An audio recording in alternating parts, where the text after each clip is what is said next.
there, and welcome to Ask Astrology, and this is your Scorpio horoscope for November 2020. Mercury Retrograde finally ends on November 3rd in the sign of Libra.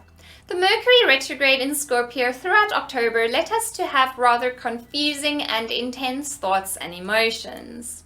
When Mercury entered Libra on October 28th, we started leaning more on others to help us make sense of our thoughts and our emotions.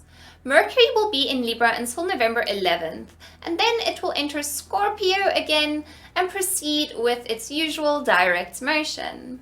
From the 11th, you will feel quite confident in yourself and hyper-focused. You can think more clearly, understand things more efficiently, and you will feel much more intelligent than what you usually do. Express yourself as much as possible now, as you will be able to say just the right thing when you need to say it. The likelihood of you feeling confused and unsure of what to do after the retrograde is over is very, very low. We will experience our third and final Jupiter and Pluto conjunction on November 12th in the sign of Capricorn. The first one was on April 4th. The second one was on June 30th, and this is finally the last one for at least the next 12 years until 2032. This Jupiter-Pluto conjunction consistently happening did have quite the impact on things being somewhat chaotic in the world around us this year. We can expect things to start smoothing out around us much more moving forward, or at least until 2032, that is. It was likely tough to be open and sociable this year, as you have been stuck in your own mind and own existence for way too long.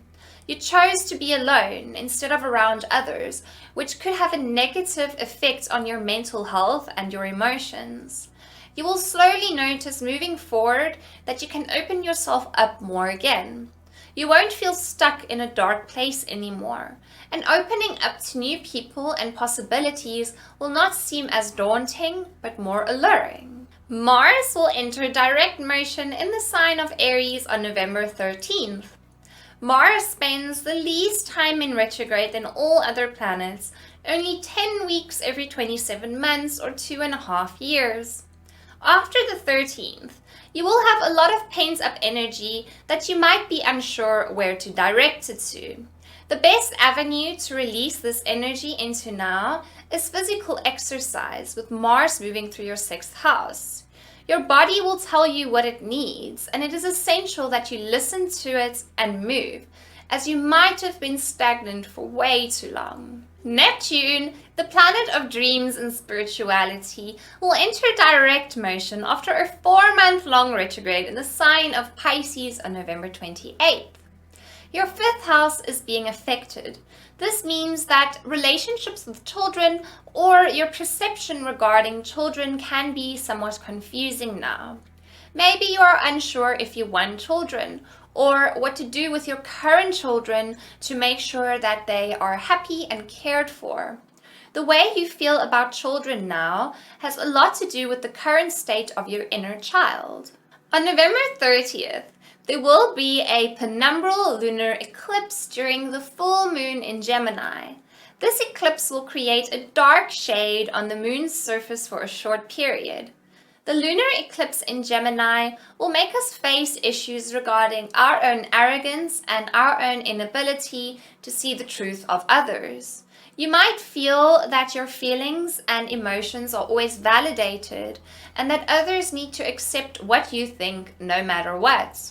On this night, you will realize that enforcing your feelings onto others is not always the best option. If you enjoyed this video, please give it a thumbs up. Subscribe to Ask Astrology if you want to see your monthly horoscope video, and check out askastrology.com for your daily astrology content. I will see you next time.